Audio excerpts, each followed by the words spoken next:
Recently one of our happiness coach called me and he said, you know what, I think you're going to get me fired from my job.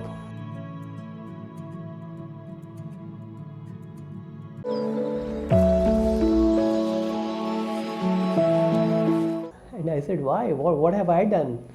He said, I don't know, baby. After becoming a happiness coach, I am little more joyful than others. And that's costing me my job. I was quite curious to know that how can joy or happiness can become the source of somebody firing you from your job. And then he said, you know what, when I go to work, earlier I was noticing everybody was saying, oh, you know what, I'm very stressed out, I have too much pressure and deadlines and everything.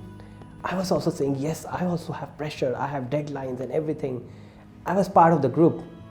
Now suddenly, when I go there and there's so much pressure, so much deadlines and everything, I just seem to do enough.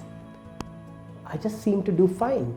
I do not get bothered with so much of anxiety and the urgency and everything. My deadlines are met, but I'm doing that little more joyfully, and my other people around me are looking at me and they think as if I am maybe doing something illegal. Weed is still illegal in India, by the way. So he thinks that other people feel that I'm a little weird, and he says that this may, other people feel that maybe I'm trying to pretend someone who I'm not. But the thing is, people are so used to of this idea that we just can't be happy at work, or we just can't do something joyfully and perform and get results in life, that somehow they believe this is unreal to have somebody performing well and be joyful at the same time.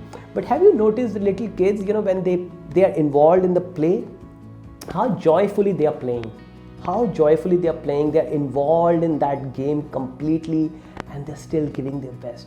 When you are aligned with yourself, deeply aligned, whatever you do, you give your best in that.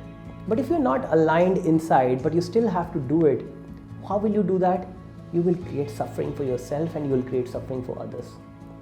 And this is exactly what the whole world is doing. When they're creating stress and anxiety and pressure, they're not creating it for others. They're creating for self first.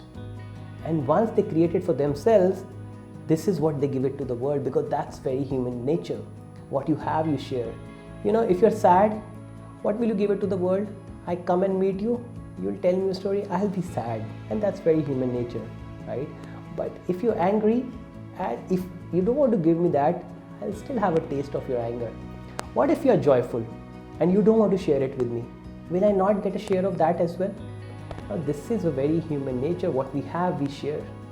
And when we share what we have, we multiply that, we expand the scope.